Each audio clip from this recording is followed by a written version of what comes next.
नमस्कार, पोल पाथ में आपका स्वागत है और मैं हूं प्रतिमा सिंह। आज हम 108वीं प्रैक्टिस सीरीज़ करने जा रहे हैं और ये practice series normal practice series नहीं है बल्कि मैराथन सीरीज़ है। मैराथन आपका शुरू हो चुका है और इसमें हम दोनों टाइप के क्वेश्चंस ले रहे हैं, जैसे कि टॉपिक वाइज क्वेश्चंस लेंगे। जो भी टॉपिक ये MP वर्ग 1 चयन परीक्षा जो है इसमें है, अभी हम उन्हीं फोकस कर रहे हैं क्योंकि इसका एग्ज़ाम बहुत पास आ गया है। तो इनके टॉपिक हम सबसे पहले हम कवर करेंगे, उसके बाद और भी करेंगे, लेकिन सबसे पहले हम MP वर्ग 1 के टॉपिक कवर कर रहे हैं। तो टॉपिक वाइज भी क्वेश्चन होंगे, साथ में मिक्स क्वेश्चन होंगे। तो दोनों टाइप के क्वेश्चन इसमें होंगे और लगभग काफ़ी क्वेश्चंस हैं। तो आप पेन, पेपर, पानी की बोतल, कॉफ़ी, चाय जो भी ले सकते हैं, लेकर के बैठें, ताकि बीच बीच में वीडियो पॉज करके या वीडियो चलते चलते आप रिफ़्रेश होते रहें। टाइम लंबा है और पढ़ने के लिए रिफ़्रेशमेंट चाहिए। मैं आपसे उम्मीद करूंगी आप पेन पेपर लेकर के बैठेंगे। जो चीज़ आपको नहीं लगे वो नोट्स करेंगे। शॉर्ट्स रिटन है, आपके हैंड रिटन नोट्स होने चाहिए, ताकि लास्ट टाइम में विद इन 3-4 आवर आप सारा सिलेबस जो है रिवाइज कर सकें। और वही जो है आपका रामबाण की तरह काम करेगा, यानी कि बिल्कुल निशाने पे जाके तीर लगेगा, ऐसा काम करेगा। और अब इसके अलावा मैराथन सीरीज़ के अलावा मैं NCERT सीरीज़ भी शुरू कर दी है, क्योंकि NCERT से क्वेश्चन पक्का आते हैं। तो इम्पॉर्टेंट क्वेश्चंस, इम्पॉर्टेंट पॉइंट वो मैं दे रही हूँ, क्वेश्चन के रूप में नहीं दे रही हूँ मैं, वहाँ पर सिर्फ आपको इम्पॉर्टेंट पॉइंट बता रही हूँ। आप वहाँ भी पेन पेपर लेके नोट डाउन अपने शॉर्ट नोट्स तैयार करेंगे। तो विद इन 10 मिनट आप NCERT पूरी रिवीजन कर लेंगे, अगर आप अपने नोट्स वहाँ से तैयार कर लेंगे। तो मैं ये लगभग हफ्ते भर या 10 दिन के अंदर अंदर ये NCERT आपकी फिनिश कर दूँगी, इम्पॉर्टेंट चीज़ें जो MP वर्ग 1 में आने वाली होंगी। बाकी डिस्क्रिप्शन में लिंक दिया हुआ है, जिसमें कि सारी प्लेलिस्ट लगी हुई हैं, जो डेली प्रैक्टिस की, NCERT प्रैक्टिस की और कोर्स वीडियोस की। साथ में टेलीग्राम लिंक भी वहीं दिया गया है, तो आप उससे भी ज्वाइन कर सकते हैं, क्योंकि सारे कोर्स वीडियोस की PDF आप वहीं से पा सकते हैं। पोल पाथ के नाम से हमारा टेलीग्राम चैनल बना हुआ है। और एक बहुत ही इम्पॉर्टेंट बात यह है कि आप सब्सक्राइब करके ऑल पर क्लिक कर लें, क्योंकि मैं वीडियो कभी भी अपलोड कर देती हूँ जब भी मुझे टाइम मिलता है, क्योंकि पता है इतनी लंबी लंबी वीडियो देने में बहुत ज़्यादा टाइम लगता है और बहुत मेहनत करनी पड़ती है। तो जैसे ही मेरा वीडियो तैयार होता है मैं अपलोड कर देती हूँ। मैं पूरी तरह से आप लोगों की हेल्प करना चाहती हूँ, लेकिन क्या करें, बस टाइम इधर उधर हो जाता है, कब तैयार होगा कुछ पता नहीं चलता है। मैं रात दिन मेहनत करती हूँ, तब जाके इतना जो है वीडियो आप लोगों को दे पा रही हूँ। तो अगर सारी वीडियोस आपको मेरी पानी है तो ऑल पे क्लिक कर लें सब्सक्राइब करके, ताकि नोटिफिकेशन आपको मिल जाए। तो जैसे नोटिफिकेशन मिलेगा आप उसको देख पाएंगे। और वैसे मैं कोशिश करती हूँ कि जो हमारा ये मैराथन है वो 8:30 से 9 के बीच में, 8:30 से 9 बजे के बीच में, यानी PM रात में अपलोड हो जाए। और जो NCERT सीरीज़ दे रही हूँ ये 2 बजे के आसपास में अपलोड करने की कोशिश करती हूँ। थोड़ा बहुत टाइम अप हो जाता है कभी, तो वैसे 2 बजे टाइम इसका है। तो ये सारी बातें जो इम्पोर्टेंट थी आपकी जानकारी के लिए। बाकी फालतू बातें न करते हुए चलिए हम सीधा क्वेश्चन पर चलते हैं। पहला क्वेश्चन क्या रहा है वो देखते हैं। गांधी ने अपने विचारों को निम्न में से किस आधार पर प्रकट किया है। देखिए ये सारे क्वेश्चन बहुत ही इंपॉर्टेंट हैं, बहुत ही सिलेक्टेड हैं, ये कहीं ना कहीं पूछे गए हैं, तब मैं इनको यहाँ पर लेकर के आपके लिए आ रही हूँ। तो आप ये जो है ध्यान रखेंगे कि ये जो है राजकीय आश्रम पद्धति प्रवक्ता परीक्षा में पूछा गया क्वेश्चन है। तो ये प्रवक्ता परीक्षा का ही क्वेश्चन है जो मैं आपके लिए लेकर के आई हूँ। तो किस प्रकार से इन्होंने किया है, प्रयोग, ऑप्शन डी जो है, ऑप्शन यहाँ पर बहुत सारे दिए गए हैं, पंथ, वाद, रूढ़, प्रयोग। तो प्रयोग के आधार पर जो है प्रकट किया है, क्योंकि गांधी जी ने अपने विचारों को प्रयोग के आधार पर प्रकट किया है। उनकी जो आत्मकथा है सत्य के साथ मेरे प्रयोग, इसमें जो है इसकी पुष्टि होती है। तो आधुनिक भारत में इतिहास में गांधी जी का आविर्भाव एक ऐसी घटना है जिसके बिना भारत की अस्मिता की पहचान भी संभव नहीं है। तो सत्य के साथ मेरे प्रयोग, देखिए इसी में जो है प्रयोग पर ये समझ में आ रहा है हमको कि जो इनके विचार हैं वो प्रयोग पर आधारित हैं।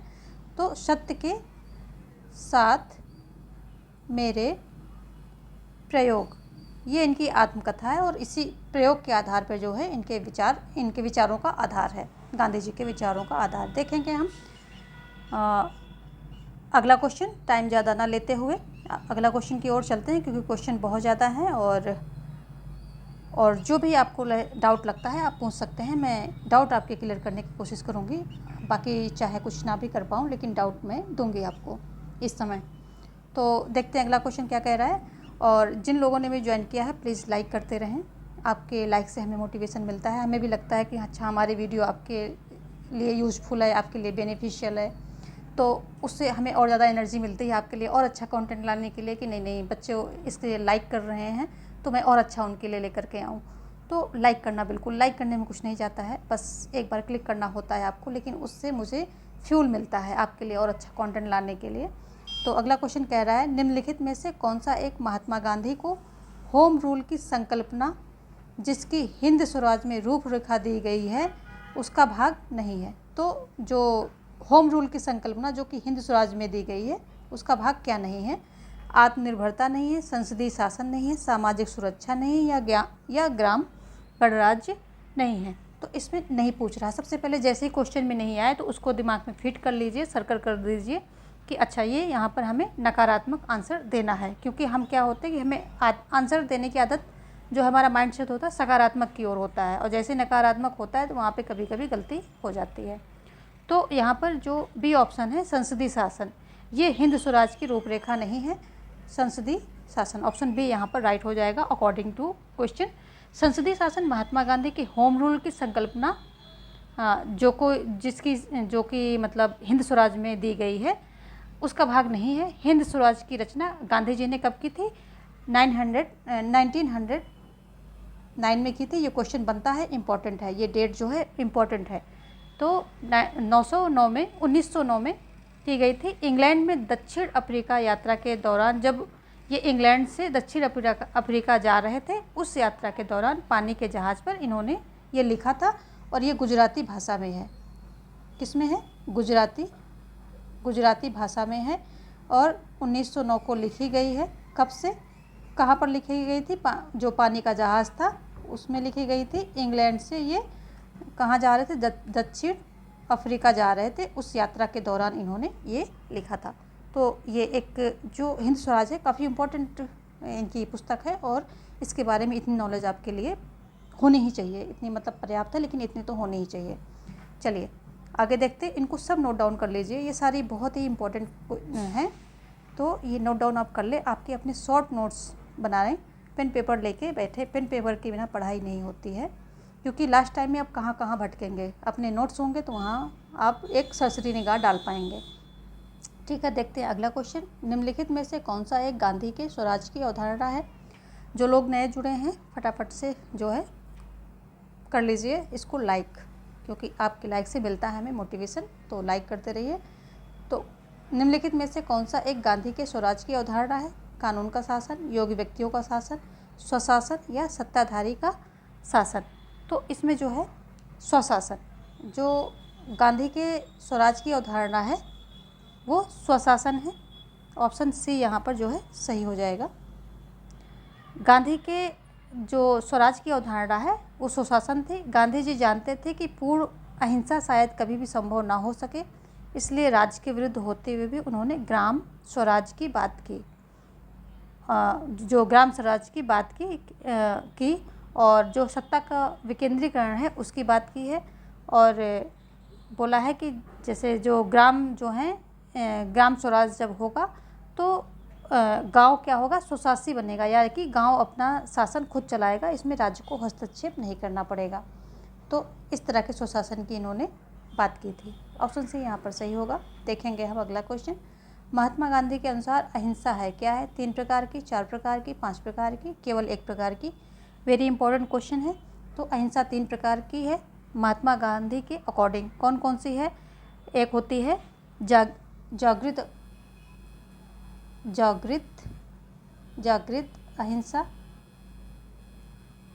अहिंसा। दूसरी होती है कायरों की अहिंसा। और तीसरी क्या होती है कि औचित्यपूर्ण अहिंसा।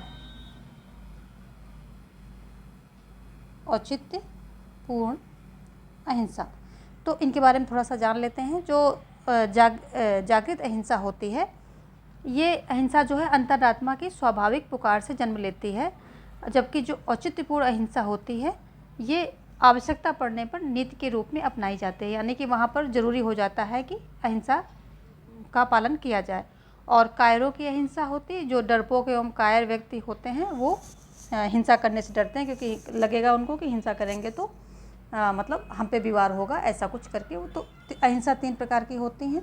जागृत अहिंसा, ये क्या होता, अंतरात्मा की आवाज़ होती, इसी को जो है सबसे वीरों की अहिंसा गांधी जी ने बोला है, जो सबसे वीर पुरुष होते हैं उसको यही जागृत अहिंसा बोला है। कायरों की, वो मतलब डर के मारे नहीं अहिंसा करते हैं।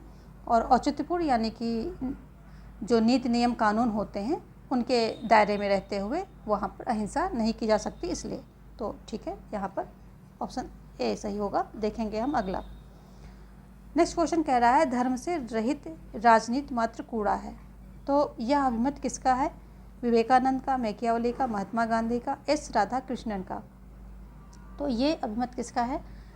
ये है महात्मा गांधी का, क्योंकि महात्मा गांधी जो हैं राजनीति और धर्म को पृथक नहीं मानते हैं बिल्कुल भी, क्योंकि इनका मानना है कि गांधी जी ऐसा मानते हैं कि मेरी दृष्टि में धर्म के बिना कोई राजनीति नहीं, धर्म के बिना राजनीति मौत का जाल है जो आत्मा की हत्या कर देता है। तो महात्मा गांधी राजनीति का आध्यात्मिकरण करना चाहते थे। उनका विश्वास था कि यदि राजनीति को मानव समाज के लिए वरदान होना है तो उसे उच्चतम नैतिक और आध्यात्मिक सिद्धांतों पर आधारित होना चाहिए। उन्होंने राजनीति को उच्च नैतिकता और धार्मिक भावना से ओतप्रोत किया है। वे धर्म और राजनीति को पृथक नहीं मानते, यानी कि धर्म और राजनीति उनके लिए पृथक नहीं हो सकती है। जो राजनीति धर्म पर आधारित होगी वो राजनीति अच्छी होगी, धर्म के बिना राजनीति जो है विध्वंसात्मक हो जाएगी, या मतलब वो एक गलत रास्ते पे चली जाएगी।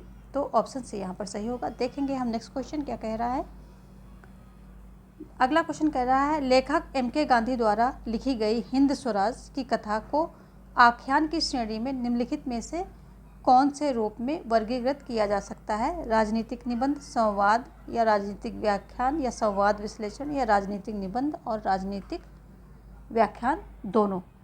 तो जो है यहाँ पर ऑप्शन जो है बी सही होगा, संवाद।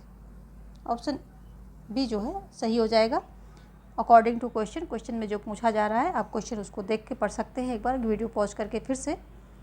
तो ये ऑप्शन भी यहाँ पर सही हो रहा। क्यों सही हो रहा? जो इनके गांधी जी द्वारा हिंद स्वराज की कथा लिखी गई है, इसको आख्यान की श्रेणी में संवाद के रूप में वर्गीकृत किया जा सकता है। इसकी रचना गांधी जी ने कब की थी?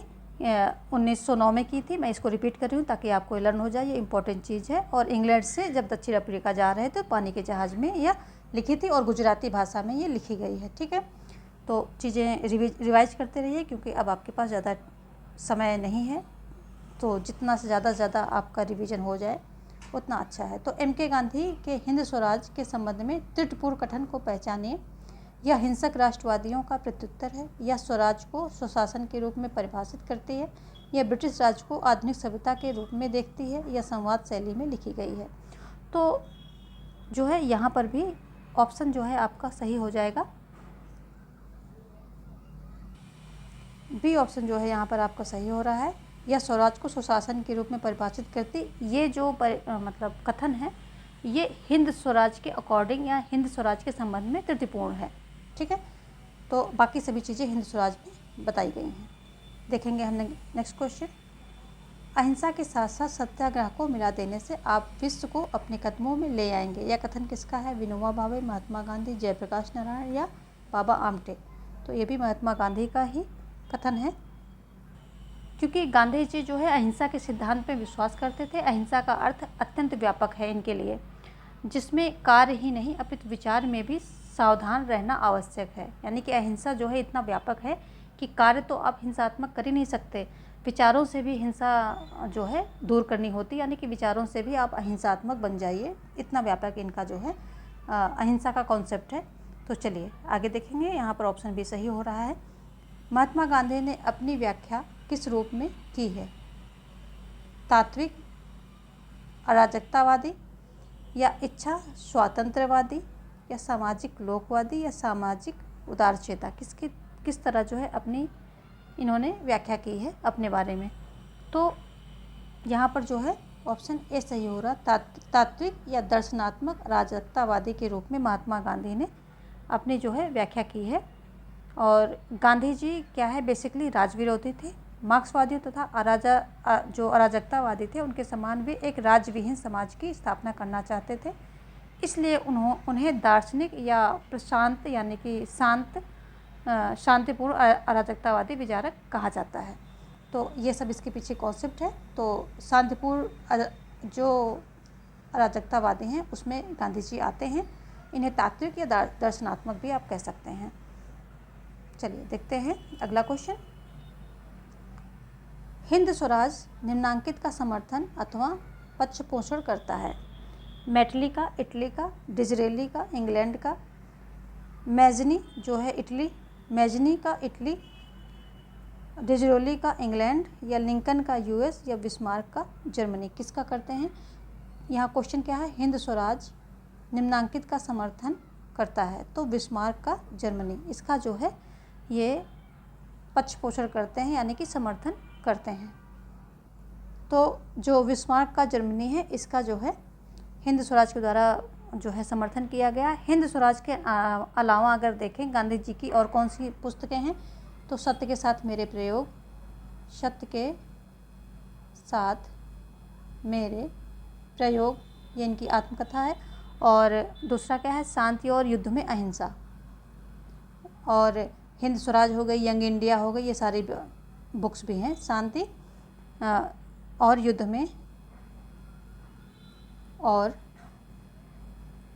में अहिंसा, ये सारे इनकी जो है किताबें हैं मेन।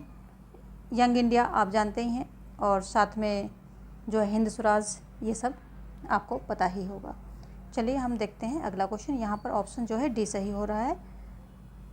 गांधी ने हिंद स्वराज किस वर्ष लिखा। देखिए इसकी हमने कई बार चर्चा की और ये फिर से जो है यहाँ पर आ गया है। तो 1907 में, 8 में, 1919 में, 1920 में। एक्चुअली यहाँ पर ऑप्शन ही नहीं सही दिया गया है, तो देख लेते हैं। इसको हम 1919 बना देते हैं, यानी कि 1909 को 1909 बना देते हैं, और ऑप्शन जो है यही सही होगा। 1909 में लिखा गया था। गुजराती इसकी भाषा थी। दक्षिण जो है इंग्लैंड से दक्षिण अफ्रीका जाते हुए पानी के जहाज़ में ये बुक लिखी गई थी। चलिए अगला देखते हैं। नीचे दिए गए वक्तव्यों को ध्यानपूर्वक पढ़कर निम्न कूट से सही उत्तर दीजिए। तो देख लेते हैं कूट क्या है, पूरा एक हो। अभिकथन क्या है, निर्धारणवाद के बारे में गांधी की आलोचना तुलनात्मक सत्य में उनका विश्वास प्रकट करती है। इस कारण से वह एक समय पर एक कदम उठाने के सिद्धांत में विश्वास करते थे। तो जो अभिकथन बिल्कुल सही है, और ये जो है तो दोनों सेंटेंस सही हैं। यहाँ पर दिया है आपका ऑप्शन में क्या दिया है कि ए आर दोनों सत्य हैं, आर ए की सही व्याख्या है। ए आर दोनों सही हैं परंतु आर ए की सही व्याख्या नहीं है, या ए सत्य है परंतु आर असत्य है, या डी ए असत्य है परंतु आर सत्य है। तो यहाँ पर जो है पहला कथन सही हो रहा है और दूसरा हो रहा है गलत। तो जो है ऑप्शन ए सत्य है परंतु आर असत्य है, ऑप्शन सी जो है यहाँ पर सही हो जाएगा। और निर्धारणवाद है क्या, ये एक ऐसी अवधारणा है जो इस बात पे विश्वास करती है कि सभी कुछ पूर्व निश्चित है, यानी कि सब पूर्व डिसाइडेड है, अर्थात भविष्य में घटने वाली घटना पहले से ही निश्चित है। इसलिए आकस्मिकता नाम की कोई चीज़ ही नहीं होती, यानी कि जो कुछ भी घट रहा है वो आपको लग रहा है कि आकस्मिक है, लेकिन कुछ आकस्मिक नहीं है, सब कुछ पूर्व निर्धारित है, सब कुछ डिसाइडेड है। तो यहाँ पर जो है पहला जो निर्धारणवाद है ये इसका मतलब निकलता है, और पहला कथन जो है सही है और दूसरा है गलत। तो यहाँ पर सी ऑप्शन आपका सही हो जाएगा। चलिए इस बार सभी लोग जो है जितने लोग जुड़े हुए हैं सेशन को लाइक कर दें और फिर हम आगे बढ़ते हैं। गांधी जी की कल्पना में आदर्श राज्य कैसा होगा।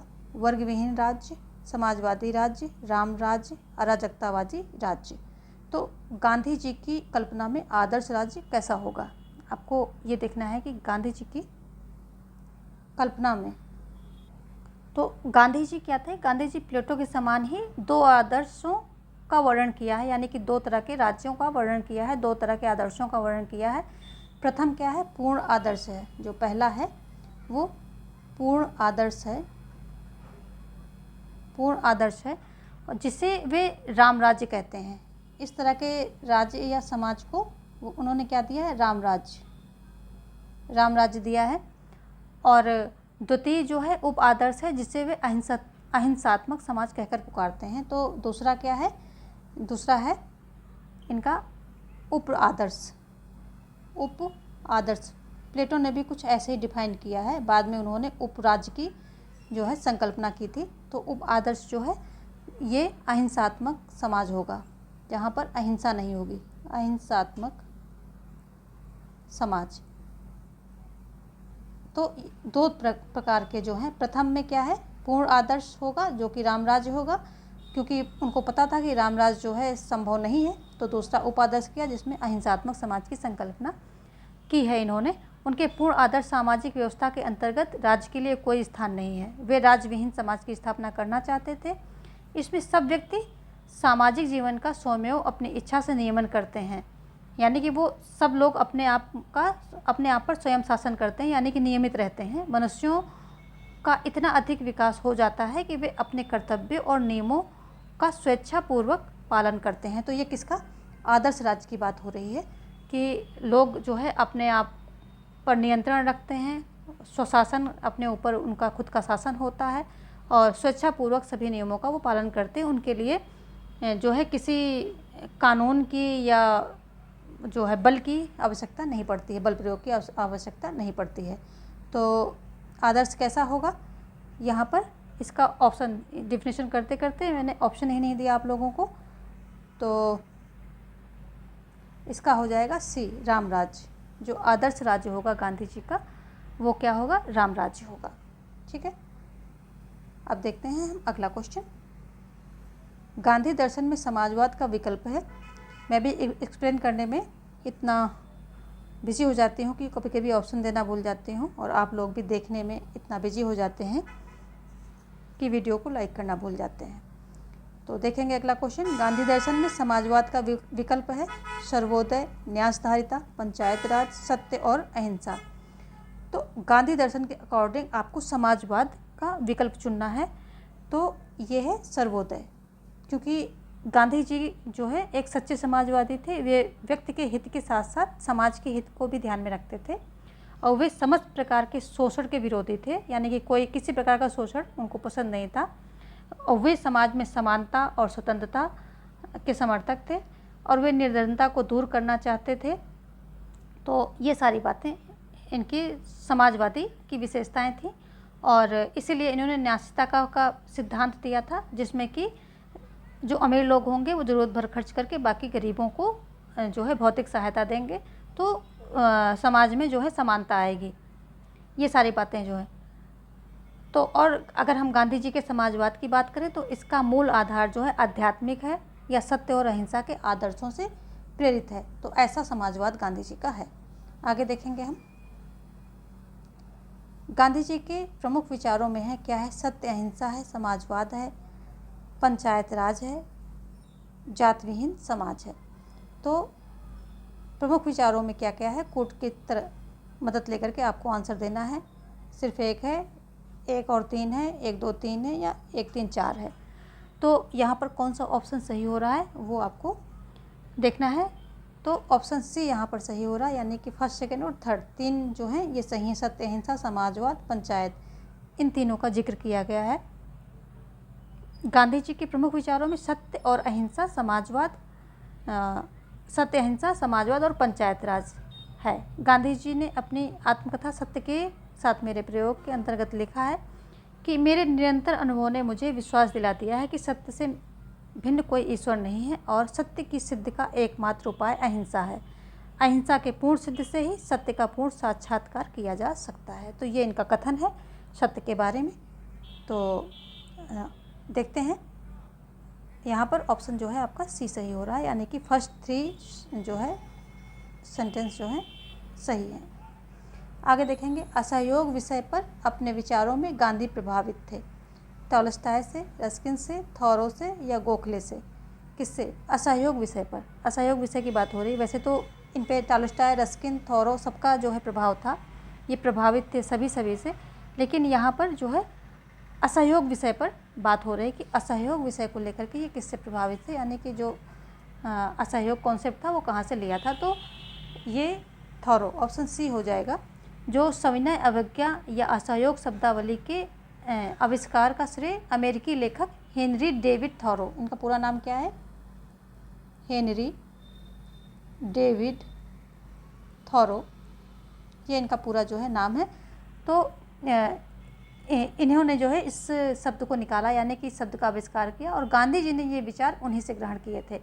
सविनय अवज्ञा का मूल अर्थ होता है कि ऐसे कानून का उल्लंघन करना जो स्वयं अन्यायपूर्ण हो, यानी कि जो अन्यायपूर्ण कानून है उसका उल्लंघन करना।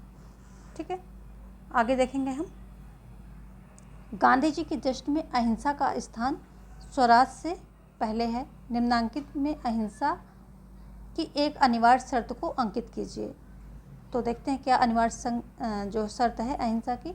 संघर्ष से परहेज रखना और खतरे से दूर रहना, संघर्ष का सामना करना किंतु किसी खतरे की जोखिम से दूर रहना, संघर्ष का सामना करना और संबद्ध खतरे का जोखिम उठाना, एक व्यक्ति जिसे मृत्यु का भय हो और संघर्ष से परहेज रखे। तो अभी भी हमने बात की कि गांधी जी ने जो है जागृत अहिंसा और कायरों की अहिंसा और चित्तपूर्ण अहिंसा, 3 प्रकार की अहिंसा की बात की। जागृत अहिंसा जो है वो है वो जो वीर होते हैं वो उसको फॉलो करते हैं, और उसमें जो है संघर्ष का सामना करना और उससे संबंधित खतरे का जोखिम उठाना, ये जो है एक अनिवार्य शर्त है। तो यानी कि जो अहिंसा है वो कायरों का काम नहीं है, वो वीरों का कार्य है गांधी जी के अकॉर्डिंग। ऑप्शन सी जो है यहाँ पर सही हो रहा है। देखेंगे हम नेक्स्ट क्वेश्चन। गांधी जी का सुशासन से अभिप्राय था, क्या अभिप्राय था? स्थानीय शासन, देसी लोगों की सरकार, सामंतों की सरकार, शासकीय नियंत्रण से स्वतंत्र होना। तो यहाँ पर जो है ऑप्शन डी सही हो जाएगा, शासकीय नियंत्रण से स्वतंत्र होना, ये सुशासन का अभिप्राय है गांधी जी का। इसका अगर दूसरे रूप में देखें तो अपने पर स्वयं का शासन अपने ऊपर होना, यानी कि जो बाहरी शासकीय नियंत्रण है उससे स्वतंत्र हो जाओ और अपने ऊपर, यानी कि खुद ही नियमित हो जाओ, इतना डिसिप्लिन हो जाओ और अपने ऊपर नियंत्रण रखो। ठीक है, ये हो गया, दोनों तरफ से हम देख लिया, सिंपल लैंग्वेज में भी। और निम्न में कौन एक गांधी जी के रचनात्मक कार्यक्रम का अंग नहीं था? ग्राम उद्योग संघ, तालीमी संघ, गोरक्षा संघ, सांप्रदायिक सद्भाव संघ। तो जो रचनात्मक कार्यक्रम का अंग ये सांप्रदायिक सद्भाव संघ नहीं था, बाकी ग्राम उद्योग था, उन्होंने जो है बड़े बड़े उद्योगों को ख़त्म करके कुटीर उद्योगों की बात की थी। तालमी संघ, और उन्होंने ये कहा था कि प्राथमिक शिक्षा जो है निःशुल्क होनी चाहिए, उसमें जो है जो है लोगों को स्वावलंबी बनाने के लिए उसमें कुछ सिखाया जाना चाहिए, यानी कि स्वावलंबी पाठशालाएँ होनी चाहिए जिसमें प्रत्येक व्यक्ति को मतलब कुछ ना कुछ सीख करके वहाँ से वो अपना जीविकोपार्जन कर सकें, ऐसी जो है तालीम होनी चाहिए। और गोरक्षा, ये मानते धर्म के आर्थिक और धार्मिक दोनों तरीके से मानते थे कि गौ की रक्षा होनी चाहिए, गौओं की रक्षा होनी चाहिए। तो गोरक्षा पर भी उन्होंने ये चीज़ें इनके रचनात्मक कार्यक्रम में इंक्लूडेड थी। ऑप्शन जो है डी यहाँ पर सही हो रहा है, क्योंकि नहीं पूछ रहा, ये इंक्लूड नहीं था। आगे देखेंगे, निम्नलिखित में से क्या महात्मा गांधी की स्वराज की अवधारणा का अंग नहीं था? तो यहाँ पर भी नहीं पूछ रहा है। किसकी? स्वराज की अवधारणा का अंग, स्वशासन, सर्वहित की खोज, नैतिक रूप से श्रेष्ठ व्यक्ति का शासन या विधि का शासन। तो स्वराज की अवधारणा का जो है क्या अंग नहीं था, यहाँ पर पूछ रहा है। तो जितना कि हमने गांधी जी में एक्सप्लेन किया है, तो ये बाहरी शासन यानी कि विधि का शासन, कानून का शासन, इन सब चीज़ों पे इनका विश्वास नहीं था। और गांधी जी की व्यवस्था में स्वराज शब्द का एक जो है निहितार्थ अर्थ है, यह एक आदर्श समाज में मानव जीवन की जो है परिकल्पित दशा का नाम है, जिसमें हर व्यक्ति सत्ता के दुरुपयोग का प्रतिरोध करने की क्षमता से युक्त है, अर्थात स्वराज रामराज का समरूपी बन जाता है। तो यहाँ पर ऑप्शन जो डी है ये स्वराज की अवधारणा में नहीं आएगा। देखेंगे हम नेक्स्ट क्वेश्चन। अगला क्वेश्चन क्या कह रहा है? सेशन को लाइक कर दिए जितने भी लोग जुड़े हुए हैं, तो वो सबसे पहले सेशन को लाइक कर दें। उसके बाद आगे जो है चलते हैं हम। तो गांधी ने निम्नलिखित में से किस पर बल दिया है? राजनीति का आध्यात्मिकरण, राजनीति का धार्मिकरण, राजनीति का विकेंद्रीकरण या उपर्युक्त में से कोई नहीं। तो ऑप्शन यहाँ पर ए सही हो जाएगा, आध्यात्मिकरण। देखेंगे वैसे अगर यहाँ पर आप कंफ्यूज हो सकते थे क्योंकि राजनीति और धर्म को इन्होंने अलग नहीं माना है, लेकिन वो धर्म यानी कि कोई वैसा धर्म नहीं कि हिंदू या मुस्लिम या सिख या ईसाई, ऐसा नहीं। धर्म का मतलब है यहाँ नैतिकता से, और जो आध्यात्मिकरण है वो सबसे परफेक्ट वर्ड यहाँ बन रहा है। तो यहाँ पर किस पर बल दिया? तो किस पे बल दिया है इन्होंने? आध्यात्मिकरण पर। इसमें क्योंकि सारी बातें इंक्लूड हो जाएंगी, जो आध्यात्मिकरण है इसमें इनकी सारी बातें इंक्लूड हो जाएंगी। जो सत्य, अहिंसा, ईमानदारी, नैतिकता, परोपकार, सादगी, सदाचार इत्यादि मानवीय मूल्यों का राजनीति में समावेश करना ही राजनीति का आध्यात्मिकरण है। अब आपको बात समझ में आ गई क्यों आध्यात्मिकरण इसका ऑप्शन हुआ, क्यों धार्मिकरण नहीं हुआ, क्यों विकेंद्रीकरण नहीं हुआ। तो इसमें जो है ये सारी बातें, आध्यात्मिकरण में ये सारी बातें इंक्लूड हो रही हैं, तो इसलिए ये ऑप्शन जो है सही है। गांधी जी सकारात्मक राजनीतिक सक्रियता के लिए राजनीति के आध्यात्मिकरण पर इन्होंने बल दिया है। तो ऑप्शन ए जो है ये सही हो जाएगा। कंफ्यूज बिल्कुल नहीं होना है, इसको कहीं लिख लेना है क्योंकि यहाँ पर सारे कंफ्यूजिंग जो हैं इन्होंने विकेंद्रीकरण के लिए जो है ग्राम पंचायत पर जोर दिया था, राजनीति और धर्म को इन्होंने अलग नहीं माना है, तो ये सारे कंफ्यूजिंग हैं, लेकिन ये सबसे उपयुक्त है। चलिए आगे देखते हैं। किसने यह विचार प्रतिपादित किया कि प्रत्येक गांव पंचायत का गणराज्य होगा? तिलक ने, एनी बेसेंट ने, एम.एन. राय ने या गांधी जी ने? किसने यह विचार प्रतिपादित किया है कि प्रत्येक गांव पंचायत का गणराज्य होगा? तो ये भी जो है गांधी जी का ही विचार है, क्योंकि गांधी जी मानते थे कि प्रत्येक गांव पंचायत का गणराज्य होगा और यदि गांव नष्ट होंगे तो भारत नष्ट हो जाएगा, ऐसा इनका मानना था। तो ऑप्शन डी जो है सही हो जाएगा। यहाँ पर देखेंगे हम अगला क्वेश्चन क्या कह रहा है कि महात्मा गांधी के विचार प्रभावित हुए थे बोरो की कृतियों से। यहाँ बोरो नहीं होगा, थॉरो होगा। थॉरो की कृतियों से, टॉलस्टॉय की, रस्किन की, या इन सभी की कृतियों से। तो अभी हमने बात ऊपर बताया था कि जो असहयोग और सविनय अयोग्य शब्द हैं ये सब इन्होंने थॉरो से लिए थे, लेकिन कहीं ना कहीं ये सभी की जो है कृतियों से प्रभावित थे। रस्किन का अनटू दिस लास्ट, टॉलस्टॉय की और इनकी थॉरो की, ये जो है सभी की कृतियों से ये प्रभावित थे। तो ऑप्शन है यहाँ पर आपका जो है डी हो जाएगा, इन सभी की कृतियों से ये प्रभावित थे। गांधी जी के विचारों के प्रधान स्रोतों में दो भागों में बांटा जा सकता है, पूर्वी और पश्चिमी। पूर्वी स्रोतों में उन्हें अपनी माता से प्राप्त वैष्णव हिंदू धर्म के प्रभाव, जैन व बौद्ध धर्म, गीत व उपनिषद, भारत के विभिन्न साधु संतों की वाणियाँ तथा उपदेश एवं जैन साधक श्री रामचंद्र जी का संपर्क है। तो यानी कि पूर्व में उनकी माता और जो ये साधु संत हैं और गीता उपनिषद हैं, ये बौद्ध धर्म है, जैन बौद्ध धर्म, इन सब की वाणियाँ, ये सब इनके जो है प्रेरक हैं। पश्चिम में बात करें तो जो पश्चिम के स्रोतों की बात करें तो बाइबल, विशेषता उसका जो है पर्वत प्रवचन, सीमन ऑफ द माउंट। तो जो सरमन ऑफ माउंट है यानी कि उसका पर्वत प्रवचन बाइबल का इन्होंने, और टॉलस्टॉय, जॉन रस्किन तथा थोरो की रचनाएं, ये सब इन सब से ये प्रभावित थे।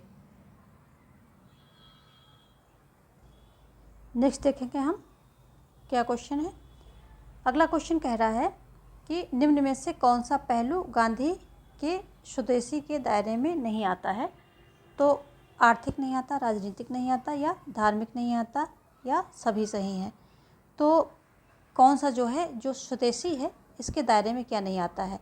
तो स्वदेशी के दायरे में आर्थिक भी आता है, राजनीतिक भी आता है, क्योंकि अगर स्वदेशी यूज करेंगे तो अपनी अर्थव्यवस्था जो है दुरुस्त होगी, और स्वदेशी यूज करेंगे तो विदेशी जो थे यानी कि जो अंग्रेज़ थे उनकी अर्थव्यवस्था चरमराएगी और उनका जो है नियंत्रण कम हो जाएगा, जो शक्ति है, बल है, वो उसमें कमी आएगी।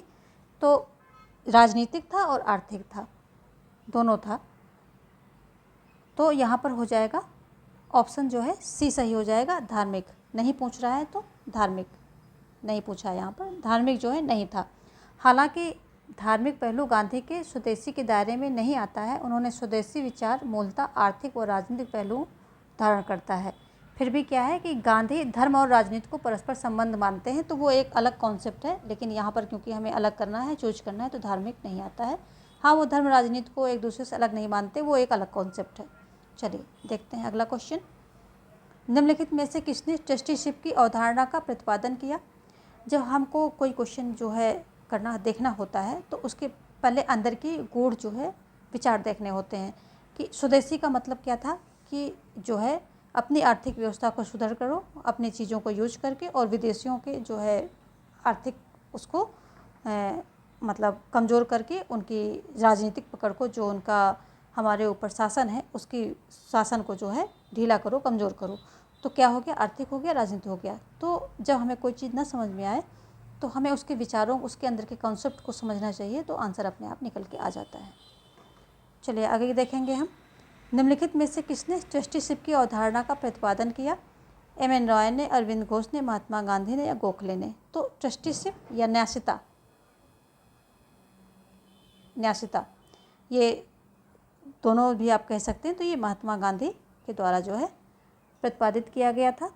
और इसमें ये कहते हैं कि जो ये सिद्धांत है ट्रस्टीशिप, तो इसमें गांधी जी हृदय परिवर्तन के, जो अमीर हैं उनके हृदय परिवर्तन की मांग करते हैं, ताकि वे उत्पादन के साधनों को संपूर्ण समाज की धरोहर मानकर उनका प्रयोग केवल लोक कल्याण के लिए करें, निजी लाभ के लिए न करें। यानी कि जितनी ज़रूरत है उतना खर्च करें, बाकी समाज के लिए खर्च करने के लिए छोड़ दें। तो यही ट्रस्टीशिप या न्यासिता का सिद्धांत इन्होंने दिया था। इसमें इन्होंने अमीर लोगों के नैतिक विकास, गरीब लोगों के भौतिक विकास, समाज में आर्थिक समानता, इन सब चीज़ों पर जो है इस सिद्धांत की ये सारी विशेषताएं हैं, इन सब चीज़ों पे इन्होंने फोकस किया था। तो ऑप्शन जो है सी यहाँ पर सही हो जाएगा। देखेंगे हम नेक्स्ट क्वेश्चन क्या कह रहा है। अगला क्वेश्चन कह रहा है, निम्नलिखित में से कौन गांधीवाद का एक महत्वपूर्ण आर्थिक सिद्धांत है? तो कौन है? पंचायत राज है, अहिंसा है, न्यासिता है, बहिष्कार है? यहाँ पर क्या पूछ रहा है, कौन गांधीवाद का एक महत्वपूर्ण आर्थिक सिद्धांत है? तो अभी भी हमने बात की न्यासिता जो है ये गांधी जी का महत्वपूर्ण सिद्धांत है। और अब इसके बारे में हमने सब कुछ बता ही दिया है आपको कि कैसे कैसे इसके बारे में क्या क्या बातें हैं, कि इसमें जो है अमीर लोग अपनी निजी संपत्ति को क्या करेंगे कि गरीबों के लिए रखेंगे, जितना ज़रूरत है उतना खर्च करेंगे, बाकी गरीबों के लिए उसका खर्च करेंगे, यानी कि वो एक प्रकार से ट्रस्टी होंगे उसके। और न्यासिता का सिद्धांत जो है, अगर देखें कि न्यासिता को सिद्धांत को किस तरह जो है देखा जा सकता है, तो एक ये काफ़ी इंपॉर्टेंट क्वेश्चन है, मैं यहीं पर बता देती हूँ, अभी मेरे माइंड में आ गया है। तो न्यासिता का सिद्धांत जो है पूंजीवाद का मानवीय चेहरा, पूंजीवादी मानवीय चेहरे के रूप में इसे जो है क्या उल्लेखित किया जा सकता है, यानी कि इसको जो है देखा जा सकता है। किसको?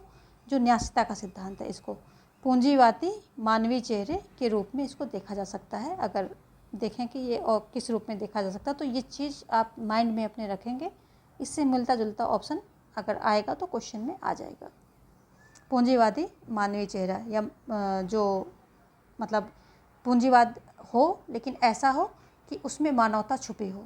ठीक है, ये इसका कॉन्सेप्ट है। चलिए आगे देखते हैं गांधी जी के अकॉर्डिंग, न्यासिता जो गांधी जी का न्यासिता सिद्धांत है उसके अकॉर्डिंग आगे देखेंगे हम।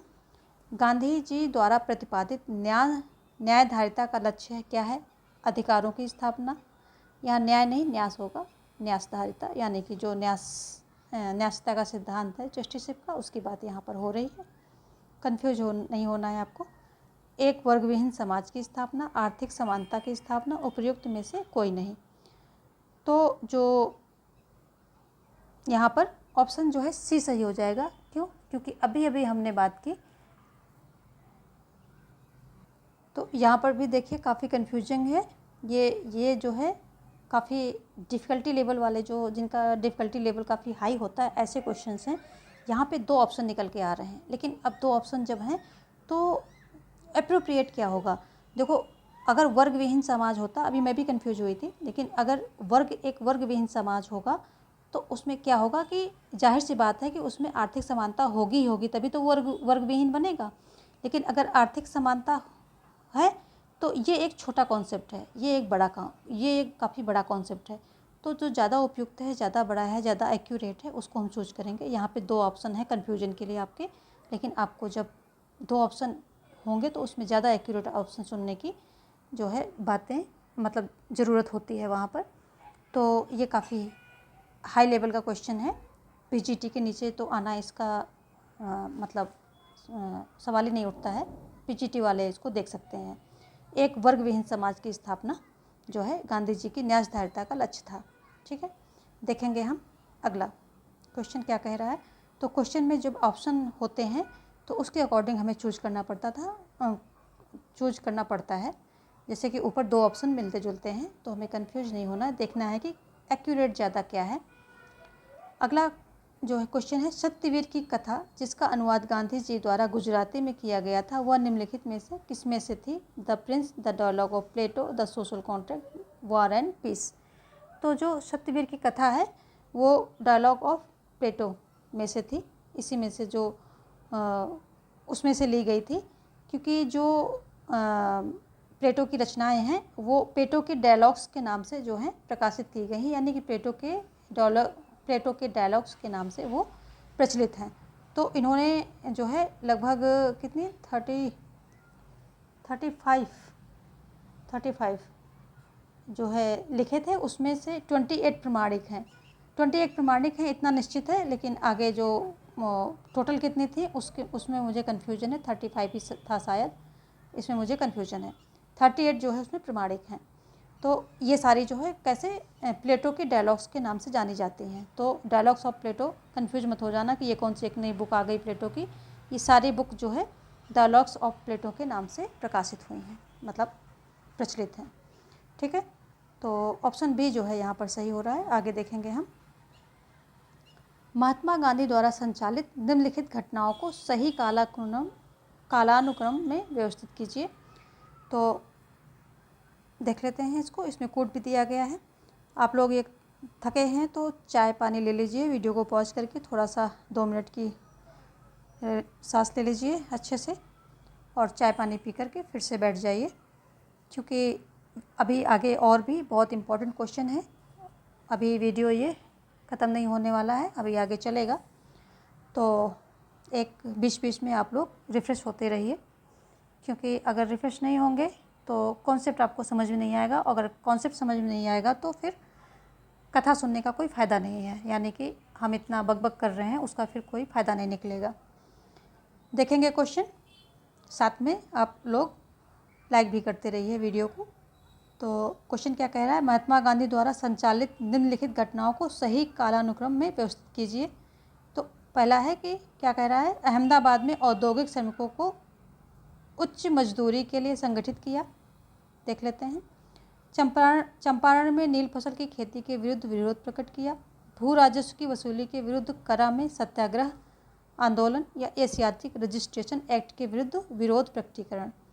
तो अगर हम देखेंगे जो एशियाटिक ये रजिस्ट्रेशन एक्ट, इसके द्वारा इस पर इन्होंने सबसे पहले जो है विरोध प्रकटीकरण किया था। कहाँ किया था? दक्षिण अफ्रीका में किया था। उसके बाद जब ये भारत आया तो इनका सबसे पहला जो है आंदोलन था ये चंपारण में नील फसल के विरोध में जो है इनका था। तो ये दूसरा हो जाएगा। और तीसरा था इन्होंने जो करा में इन्होंने जो है भू राजस्व की वसूली के विरुद्ध इन्होंने सत्याग्रह आंदोलन किया था। तो ये तीसरा हो जाएगा। और ये हो जाएगा चौथा, जो अहमदाबाद में इन्होंने श्रमिकों की उच्च मजदूरी के लिए जो है संगठित किया था। तो ये हो जाएगा चौथा। तो देख लेते हैं क्या है, पहला नहीं, चौथा, दूसरा, तीसरा, पहला, चौथा, दूसरा, तीसरा, पहला, ऑप्शन बी जो है यहाँ पर सही हो जाएगा। चलिए देखते हैं अगला क्वेश्चन। निम्नलिखित में से किसने यह कहा कि जो लोग यह कहते हैं कि धर्म का राजनीति से कोई लेना देना नहीं है, वे धर्म का अर्थ नहीं जानते हैं? अरविंदो ने, एम.के. गांधी ने, सुभाष बोस ने या एम.एन. राय ने? तो इसको हमने कई बार आपको एक्सप्लेन भी कर दिया है। तो ये एम.के. गांधी के द्वारा कही गई बात है, क्योंकि ये धर्म और राजनीति को अलग नहीं मानते हैं। एम के गांधी जी। ये जो है राजनीति का आध्यात्मिकरण करना चाहते थे और इस चीज़ की प्रेरणा उन्हें मिलती कहाँ से? गोपाल कृष्ण गोखले से मिलती है।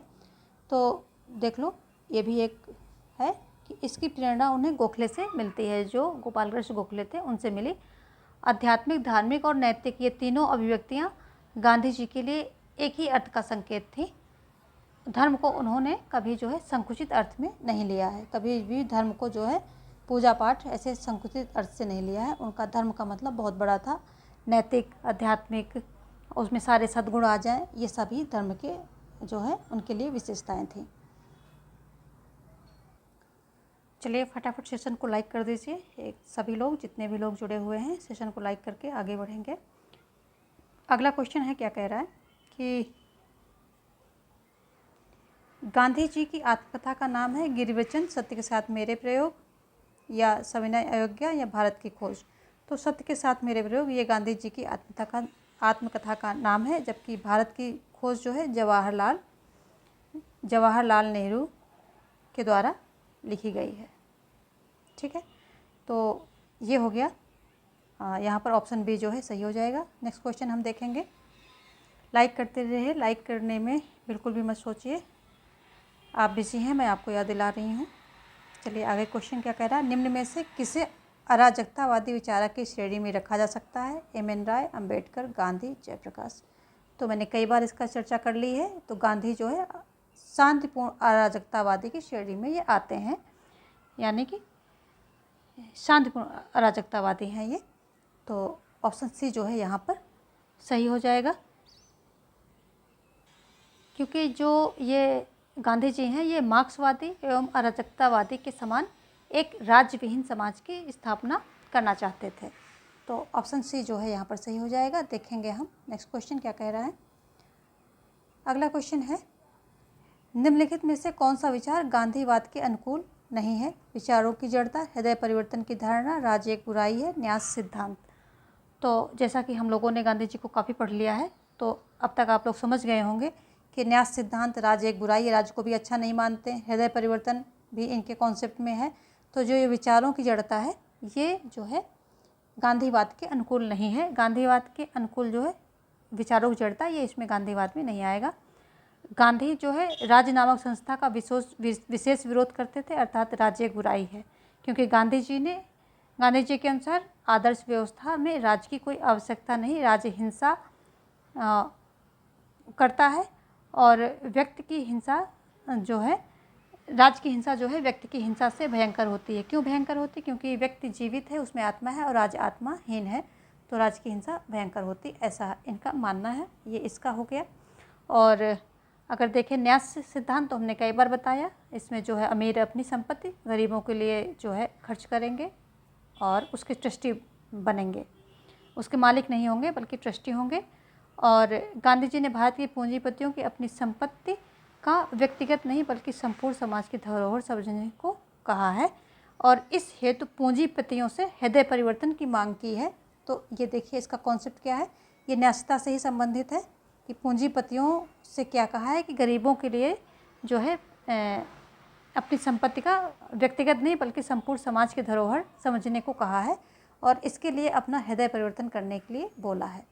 तो ये तीनों चीज़ें, जो ये न्यास सिद्धांत और ये हृदय परिवर्तन, ये दोनों न्यासता के सिद्धांत से संबंधित है। और जबकि राज्य एक बुराई है, तो ये क्योंकि अराजकतावादी गांधी है, राज्य को नहीं मानते हैं, अच्छा नहीं मानते हैं, तो राज्य विहीन समाज की स्थापना करना चाहते हैं। विचारों की जड़ता इनके कॉन्सेप्ट में नहीं है। यहाँ पर हो गया ऑप्शन ए सही। चलिए आगे देखते हैं अगला क्वेश्चन क्या कह रहा है। अगला क्वेश्चन कह रहा है कि मैं अधिकतम व्यक्तियों के अधिकतम सुख के सिद्धांत में विश्वास नहीं करता। एकमात्र वास्तविक सम्मानजनक सिद्धांत है सभी का अधिकतम विकास। ये कथन किसके द्वारा कहा गया है? एम.के.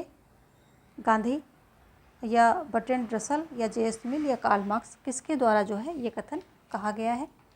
तो ये जो है Gandhi ji, MK. Gandhi, option A यहाँ पर सही हो जाएगा। इनके द्वारा ये कथन कहा गया है, क्योंकि इनका कॉन्सेप्ट ये था सर्वोदय, यानी कि सभी का विकास, सभी का विकास।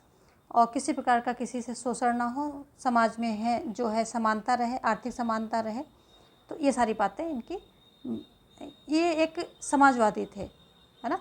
तो जब समाजवादी थे और सर्वोदय जैसी बात इन्होंने की, सभी का विकास, तो ये इसी तरह की बातें करेंगे कि सभी का अधिकतम विकास हो, यानी कि अधिकतम व्यक्तियों के अधिकतम सुख की नहीं, बल्कि हर एक कोने कोने में बैठा व्यक्ति, गांव से लेकर के किसी भी गरीब से गरीब इंसान, उसके अधिकतम विकास की बात की है। या ऐसा नहीं किया है कि अधिकतम व्यक्ति सुखी रहें और बाकी कुछ बचे हुए जो दल तबके हैं उनके बारे में सोचा ही ना जाए, ऐसा नहीं है। तो अधिकतम सुख के, अधिकतम लोगों के अधिकतम सुख के सिद्धांत में इन्होंने विश्वास नहीं किया जो कि बेंथम ने दिया था, बल्कि इनका था कि अधिकतम विकास, सभी का सर्वोदय, सभी का उदय, सभी का विकास। तो यहाँ पर ऑप्शन ए जो है सही हो जाएगा। देखेंगे हम अगला क्वेश्चन। गांधी ने अपने विचारों को निम्न में से किस आधार पर प्रकट किया है? ये क्वेश्चन तो शायद हम लोग कर चुके हैं, तो ऑप्शन इसमें था प्रयोग, सत्य के साथ मेरे प्रयोग, है ना। तो ये रिपीटेड क्वेश्चन है। आगे देखेंगे हम अगला क्या क्वेश्चन कह रहा है। निम्नलिखित में से कौन सा एक महात्मा गांधी के होम रूल की संकल्पना हिंद स्वराज में रूपरेखा दी गई है? ये भी रिपीटेड है, ये भी रिपीटेड है, क्योंकि इसमें हमने अभी भी पढ़ा कि जो है उनकी हिंद स्वराज की रूपरेखा का कौन सा भाग नहीं है, तो संसदीय शासन इसका भाग नहीं था। ये रिपीटेड क्वेश्चन कहाँ से आ रहे हैं, चलिए देख लेते हैं। आगे है, निम्नलिखित में कौन सा एक गांधी के स्वराज की अवधारणा है? कानून का शासन, योग्य व्यक्तियों का शासन, स्वशासन, सत्ताधारी का शासन। ये सारे रिपीटेड क्वेश्चन अभी अभी हमने किए हैं। तो अभी ये हमारी दूसरी पीडीएफ ले ली है, जिसमें कि आप मिक्स क्वेश्चन देखेंगे। इसमें आप जो है मिक्स क्वेश्चन से रूबरू होंगे, यानी कि सभी टॉपिक से आपके क्वेश्चंस आएंगे इसमें। तो देखते हैं इस मिक्स क्वेश्चन में पहला टॉपिक क्या है। पहला क्वेश्चन क्या कह रहा है, राज्य व्यक्ति से पूर्व है, यह उक्ति किसकी है? प्लेटो की, अरस्तु की, हॉब्स की, हेगल की। तो ये जो है राज्य व्यक्ति से पूर्व है, ये किसकी है? ये जो है अरस्तु महोदय की है। जबकि प्लेटो कहते हैं कि राज्य व्यक्ति का बृहद रूप है, ये कीवर्ड है बृहद, और अरस्तु का हो जाएगा पूर्व, ये कीवर्ड है।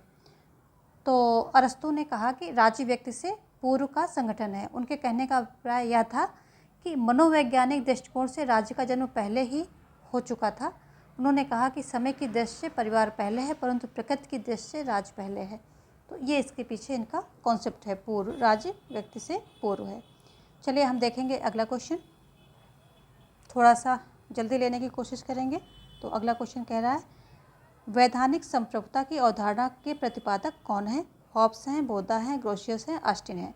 तो वैधानिक संप्रभुता जो है इसके ऑस्टिन महोदय हो जाएंगे।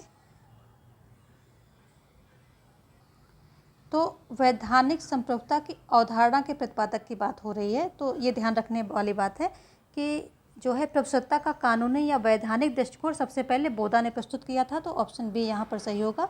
यदि जनक की बात आती है, जनक में ऑस्टिन महोदय आ जाएंगे, ये जनक है। लेकिन अगर बात हो रही है कि संप्रभुता की अवधारणा का प्रतिपादक कौन है, तो बोधा आ जाएंगे। इनकी book six books of the Republic, ये इनकी पुस्तक है। इसी में इन्होंने अपने संप्रभुता शब्द संबंधी जो विचार प्रतिपादित किए थे। और प्रभुसत्ता से उनका अभिप्राय था कि नागरिकों और शासकों पर उस सर्वोच्च सत्ता से था जो कानून से बंधी नहीं होती, यानी कि जो सर्वोच्च सत्ता होगी वो कानून से बंधी नहीं होगी। हॉब्स की बुक क्या है? इनकी बुक्स लेवियाथन है। ग्रोशियस जो है ये बाह्य, यानी कि बाहरी संप्रभुता के जनक कहे जाते हैं। गार्नर जो है आंतरिक संप्रभुता के जनक कहे जाते हैं। ऑस्टिन जो है वैधानिक संप्रभुता के जनक कहे जाते हैं, यानी कि एकलवादी संप्रभुता, कानूनी संप्रभुता जो है, एकलवादी संप्रभुता के जनक कौन है? ऑस्टिन महोदय हैं। तो जब एकलवादी संप्रभुता आएगी तो उसके महोदय, उसके जो है जनक ऑस्टिन हो जाएंगे। दूसरा है बोधा ने जो है पहली बार इसको प्रतिपादित किया, इस अवधारणा को हॉब्स ने आगे बढ़ाया है, और ऑस्टिन ने क्या किया है, इसको चरम सीमा पर पहुंचाया है। तो ये इनका सीक्वेंस भी है। चलिए आगे देखते हैं अगला। क्वेश्चन क्या कह रहा है, निम्नलिखित में कौन विचारक संपत्ति को नैसर्गिक मानता है। यानी कि यहाँ संपत्ति की बात हो रही है, लास्की मानते, रूसो, मार्क्स या अरस्तू। तो अरस्तू जो है ऑप्शन डी यहाँ पर सही हो जाएगा। अरस्तू क्या करते हैं, संपत्ति को नैसर्गिक मानते हैं। उनका मानना है कि प्रकृति के द्वारा ही व्यक्ति को संपत्ति प्राप्त करने की प्रवृत्ति प्रदान की गई है और नैतिक तथा बौद्धिक विकास के लिए आवश्यक वातावरण उत्पन्न कराने के लिए संपत्ति आवश्यक भी है, ऐसा अरस्तू का मानना है। मार्क्स क्या है, ये वैज्ञानिक समाजवाद के जनक माने जाते हैं, समाजवाद के जनक माने जाते हैं। और दास कैपिटल और कम्युनिस्ट मैनिफेस्टो, इनकी दो जो हैं मेन पुस्तक हैं, कौन कौन सी हैं, दास कैपिटल और कम्युनिस्ट मैनिफेस्टो, इनकी जो है दो प्रमुख पुस्तकें हैं। रूसो हैं, इनकी सोशल कॉन्ट्रैक्ट इनकी पुस्तक है। जनरल विल यानी एक सामान्य इच्छा का सिद्धांत इन्होंने दिया है। Laski A grammar of politics इनकी पुस्तक है और लोक कल्याणकारी राज्य के ये प्रवर्तक माने जाते हैं। तो आप जो है सुन करके इसको नोट डाउन कर लीजिए, लिखने में बहुत ज़्यादा टाइम जाएगा। तो चलिए आगे देखते हैं अगला क्वेश्चन क्या कह रहा है। अगला क्वेश्चन कह रहा है कि निम्नलिखित में से किसने खिलाफत आंदोलन के साथ महात्मा गांधी के साहचर्य का विरोध किया था। खान अब्दुल गफ्फार खां, फजलुल हक, मोहम्मद अली जिन्ना या अबुल कलाम आज़ाद। तो जो मोहम्मद अली जिन्ना थे इन्होंने ही विरोध किया था। 1920 ईस्वी के आते आते जिन्ना का राष्ट्रवाद से संक्रमण होकर सांप्रदायिक राजनीति की ओर हो गया था। इनका मतलब एक प्रकार से ये सांप्रदायिक राजनीति की तरफ उन्मुख हो गए थे। और जिन्ना ने 1920 ईस्वी में कांग्रेस के असहयोग आंदोलन का विरोध किया था। इसी विरोध के कारण उन्होंने कांग्रेस से त्यागपत्र भी दे दिया था और खिलाफत आंदोलन में गांधी के साहचर्य का भी विरोध किया था इन्होंने। देखेंगे हम अगला क्वेश्चन क्या कह रहा है। नेक्स्ट क्वेश्चन कह रहा है कि अधिकार वास्तव में सामाजिक जीवन की वो परिस्थितियां हैं जिनके बिना आमतौर से कोई व्यक्ति अपने आप में श्रेष्ठतम नहीं हो सकता है। अधिकारों की यह परिभाषा किसकी है, टी.एच. ग्रीन की है, एडमंड बर्ग की है, जॉन लॉक की है या हैरोल्ड लास्की की है, किसकी है। तो ये जो है हैरोल्ड लास्की के द्वारा ये परिभाषा दी गई है। लास्की अधिकारों के परिवर्तनशील और गतिशील अवधारणा के समर्थक हैं। उन्होंने कहा कि ऐसी सामाजिक व्यवस्था जो व्यक्तित्व के विकास के अधिकार को मान्यता नहीं देती वो बालू की दीवार की तरह है। तो ये इनका कॉन्सेप्ट है। देखेंगे अगला, यहाँ ऑप्शन डी सही हो रहा है। नेक्स्ट क्वेश्चन देखेंगे, अध्यक्षात्मक शासन का सैद्धांतिक आधार है शक्तियों का विभाजन, शक्तियों का पृथक्करण और शक्तियों का एकीकरण, शक्तियों का संतुलन।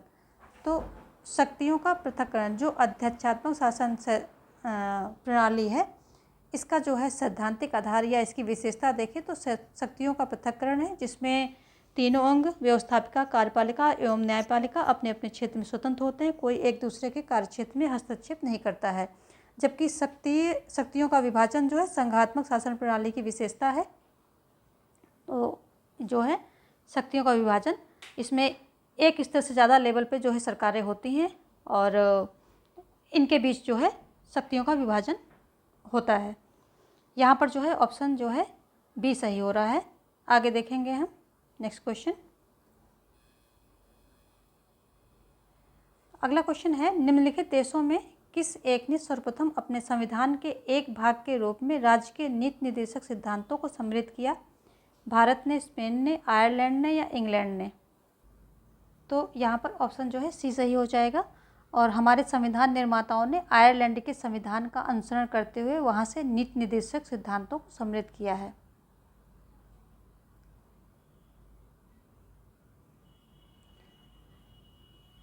तो आयरलैंड के जो संविधान है उनका ये एक विशेषता है कि राज्य के मार्गदर्शन के लिए सामाजिक नीति का सिद्धांत वहाँ पर दिया गया है, लेकिन कोई न्यायालय उसका संज्ञान नहीं ले सकता। यानी कि राज्य अगर उस पर कार्य नहीं करता है तो कोई न्यायालय उस पर जो है उस पर दबाव नहीं बना सकता या उसके विरोध में कोई रिट जारी नहीं कर सकता है, कोई आदेश नहीं निकाल सकता है कि आप इसको फॉलो ही कीजिए। चलिए देखते हैं अगला क्वेश्चन क्या कह रहा है।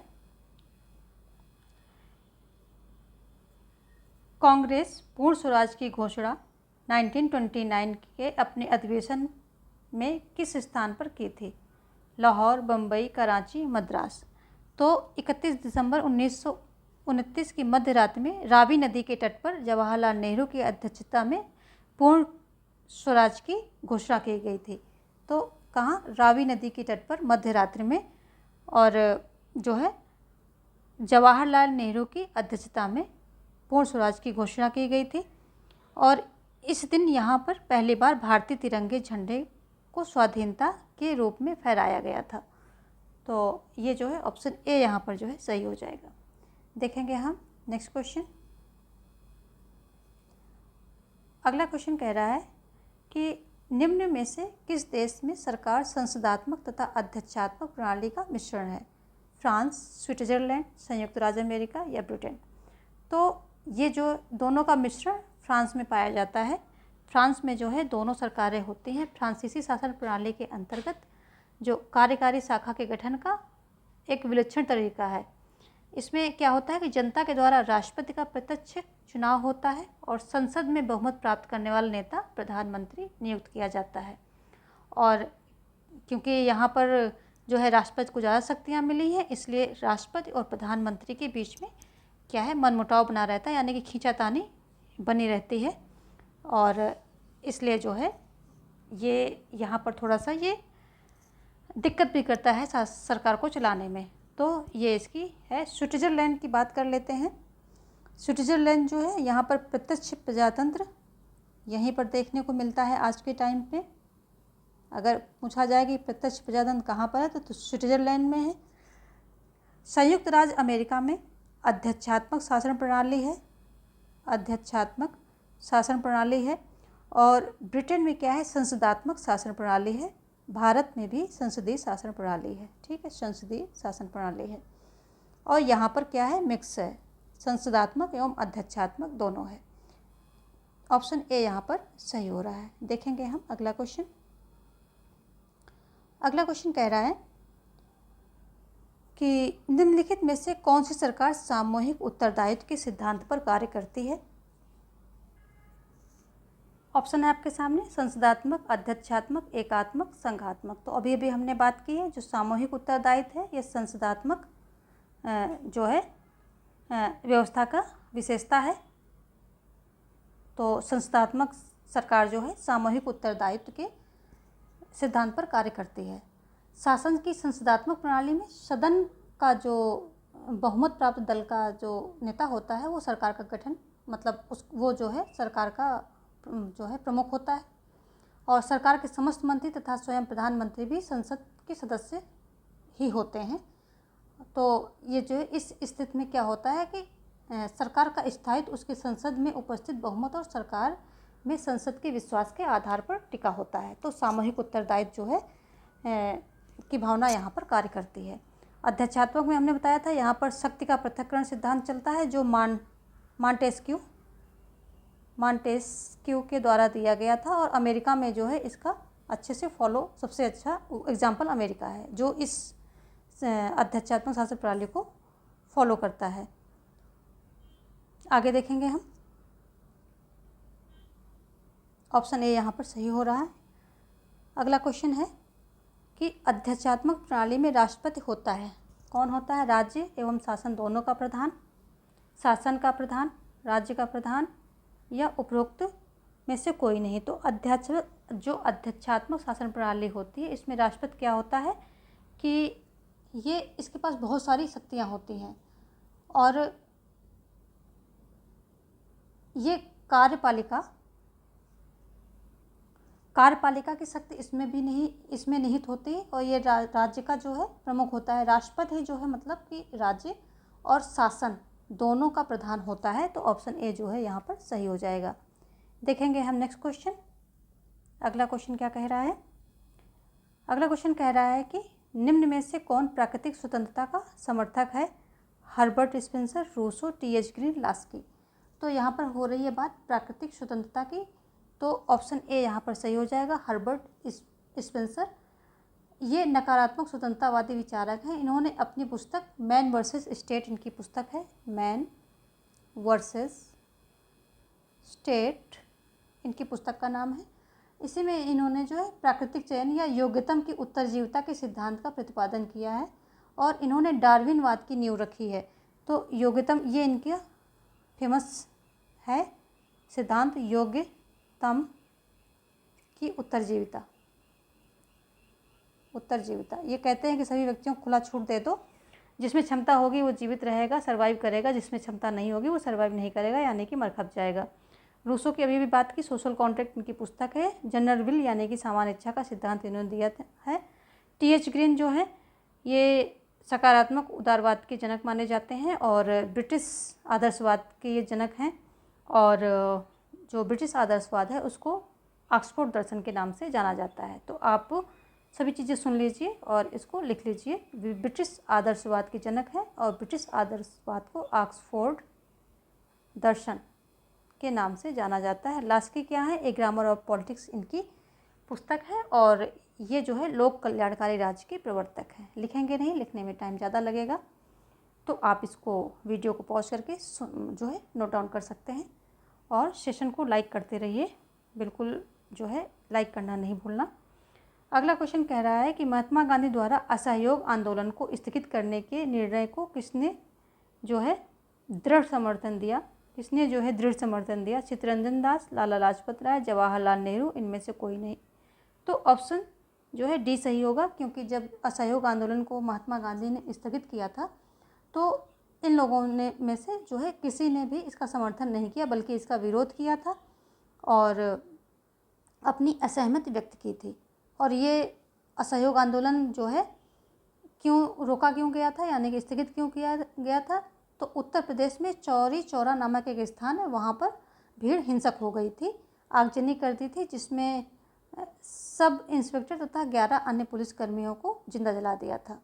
और ये घटना कब हुई थी? 12 फरवरी 1900 कह रही हूँ, हाँ 12 फरवरी 1922 में इन्होंने जो है इसको वापस ले लिया था। 12 फरवरी 1922 में असहयोग आंदोलन जो है वापस ले लिया गया था गांधी जी के द्वारा, क्योंकि हिंसक झड़पें होने लगी थी। ऑप्शन डी जो है यहाँ पर सही होगा। देखेंगे हम नेक्स्ट क्वेश्चन क्या कह रहा है। अखिल भारतीय कांग्रेस के जो 1916 के ऐतिहासिक लखनऊ अधिवेशन के अध्यक्ष कौन थे? पुरुषोत्तम दास टंडन, R.N. मुधोलकर, मदन मोहन मालवीय, अंबिका चरण मजूमदार। तो ये अंबिका चरण मजूमदार जो है इसके अध्यक्ष बने थे। तो जो ये अधिवेशन था इसमें बेसिकली कांग्रेस और लीग के बीच में समझौता हुआ था और कांग्रेस जिससे कि जो है दोनों मिलकर के सुशासन की मांग जो है संगठित रूप से कर सकें, इसलिए इनको जो है इनके बीच में समझौता हुआ था। ऑप्शन जो है डी यहाँ पर सही हो जाएगा। देखेंगे हम नेक्स्ट क्वेश्चन। अगला क्वेश्चन कह रहा है किसने लंदन में इंडियन होम रूल सोसाइटी का गठन किया? मदन लाल डोगरा, सरदार पटेल, श्यामजी कृष्ण वर्मा या लाला लाजपत? किसने किया था? तो श्यामजी कृष्ण वर्मा जो है इन्होंने क्या किया था? इंडियन होम रूल सोसाइटी का गठन किया था इंग्लैंड में, और इसे ही प्रायः इंडिया हाउस की संज्ञा दी जाती थी। किसे? इंडिया हाउस की संज्ञा दी जाती थी। और इस उद्देश्य के लिए उन्होंने एक मासिक पत्रिका का भी प्रकाशन किया था, जिसका नाम था इंडियन सोशियोलॉजिस्ट। इंडियन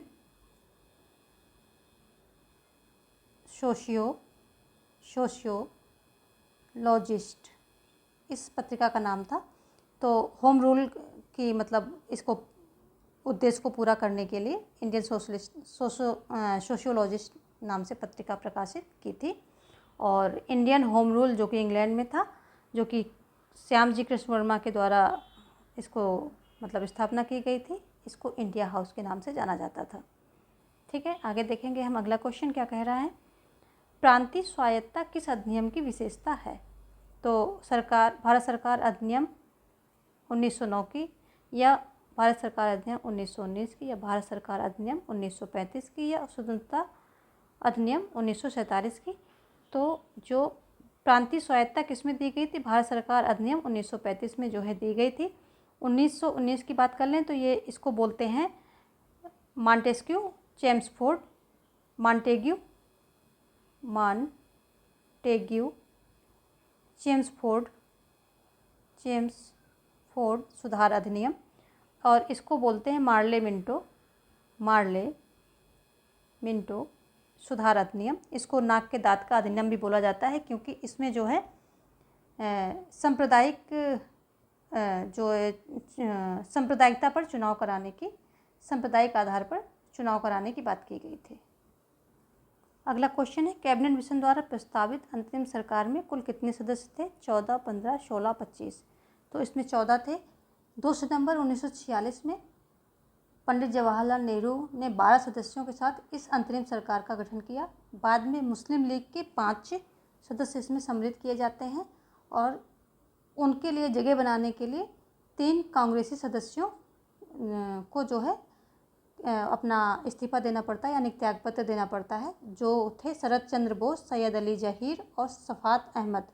इनको जो है ये कांग्रेसी को त्यागपत्र देना पड़ता है। तो फलता वहाँ बचते कितने हैं? 14 टोटल जो है मेंबर वहाँ पर बचते हैं।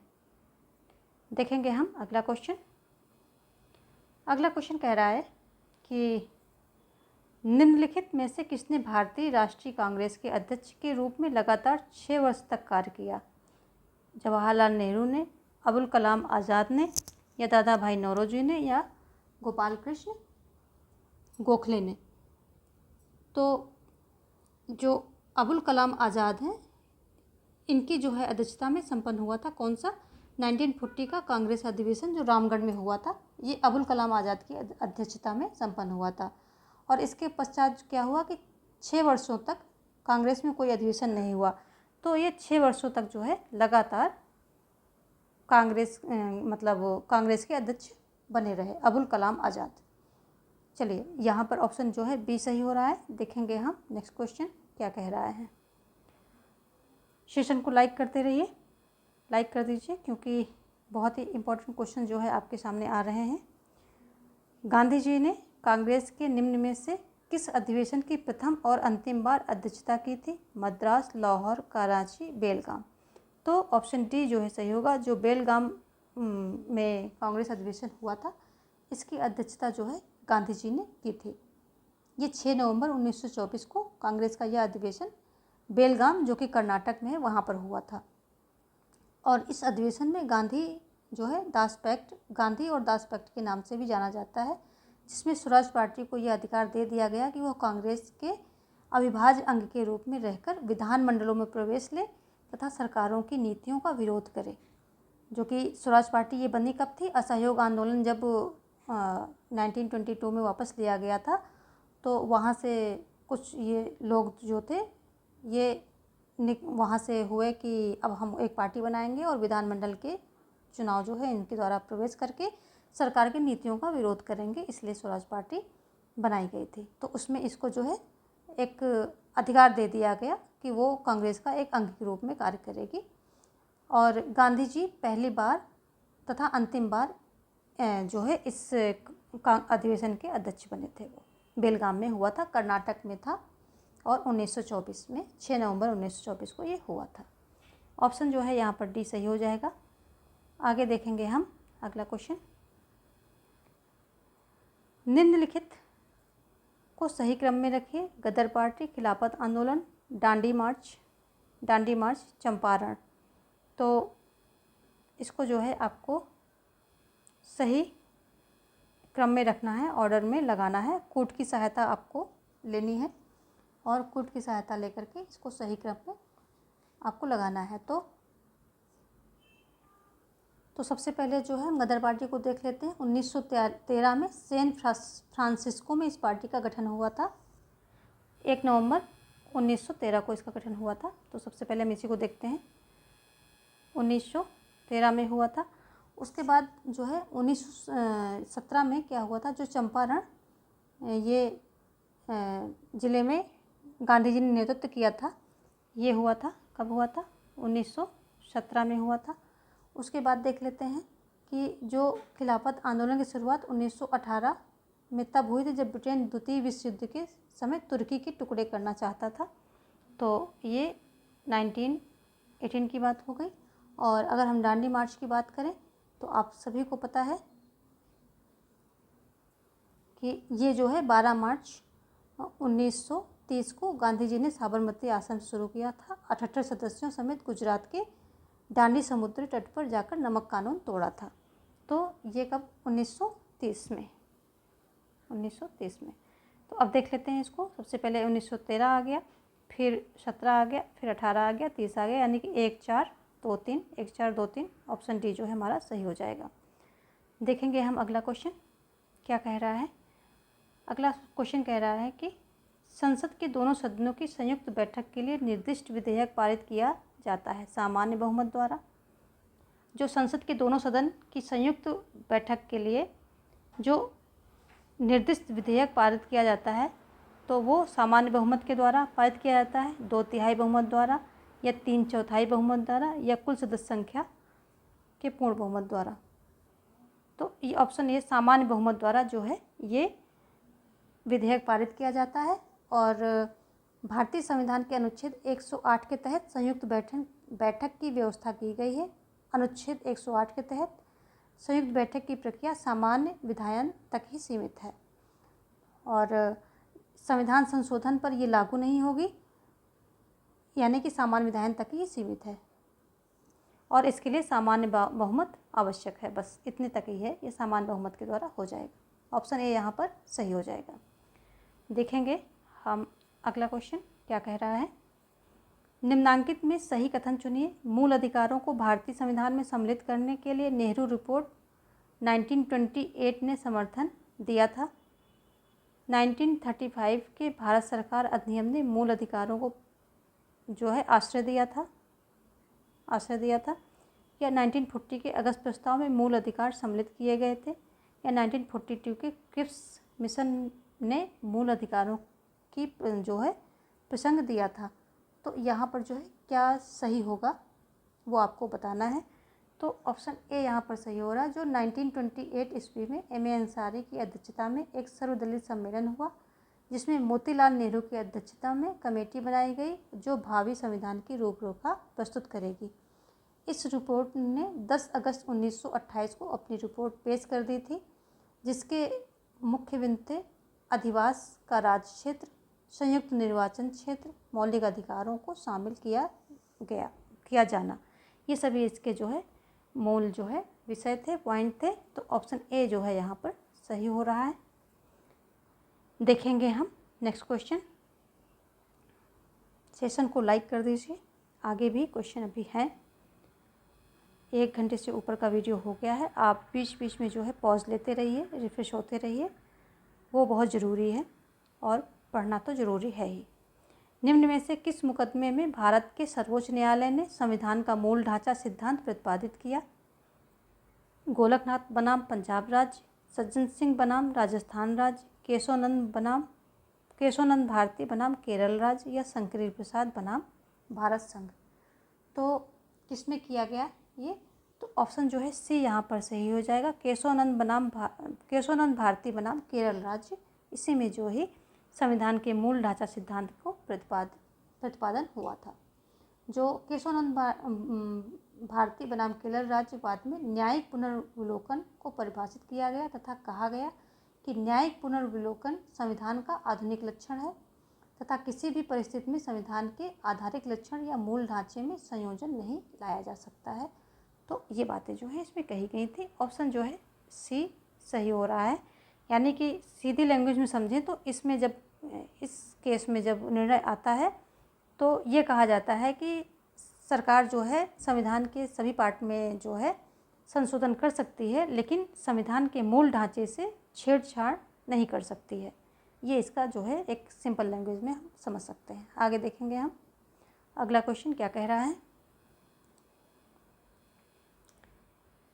अगला क्वेश्चन कह रहा है कि सर्वोच्च न्यायालय को किसी घोषित निर्णय अथवा पहले दिए गए आदेश पर पुनर्विचार की शक्ति किस अनुच्छेद में दी गई है? तो किस अनुच्छेद में दी गई है? अनुच्छेद 26, अनुच्छेद 137, अनुच्छेद 138 या अनुच्छेद 139। क्वेश्चन फिर से देख लेते हैं। सर्वोच्च न्यायालय को किसी घोषित निर्णय अथवा पहले दिए गए आदेश पर पुनर्विचार की शक्ति किस अनुच्छेद में दी गई है? तो अनुच्छेद 137 ये बात कहता है कि जो है सर्वोच्च न्यायालय अपने पूर्व के दिए गए निर्णय में संशोधन कर सकता है। तो ऑप्शन बी जो है यहाँ पर सही हो जाएगा। और आप लोग जो है जितने भी इम्पोर्टेंट पॉइंट हैं जो आपके लिए नए हैं वो सभी नोट डाउन करेंगे, शॉर्ट नोट तैयार करेंगे। अभी क्या है, लास्ट समय चल रहा है, पढ़ाई आपको जुनून के साथ करनी है। जुनून जब तक नहीं होगा सक्सेस नहीं मिलेगी, ये एक लिखी हुई बात है। जो काम जुनून के साथ किया जाएगा सफलता जो है वहीं पर हाथ लगती है। तो बिना थके बिना रुके आप जो है कंफर्ट जोन से बाहर निकल कर के अच्छे से पढ़ाई करते रहिए, और अगर आपकी मेहनत अच्छी रही तो सफलता आपको ज़रूर मिलेगी। चलिए देखते हैं हम अगला क्वेश्चन कि अगला क्वेश्चन क्या कह रहा है। बीच बीच में पॉज लेते रहिए, लगातार मत कीजिए, थोड़ा सा पॉज ले करके चाय पानी पी करके तब फिर देखिए वीडियो, ताकि सारे कॉन्सेप्ट आपको, सारे क्वेश्चन आपको समझ में आए। तो अगला क्वेश्चन कह रहा है, किस अधिनियम द्वारा भारत में संघीय व्यवस्था आरंभ की गई थी?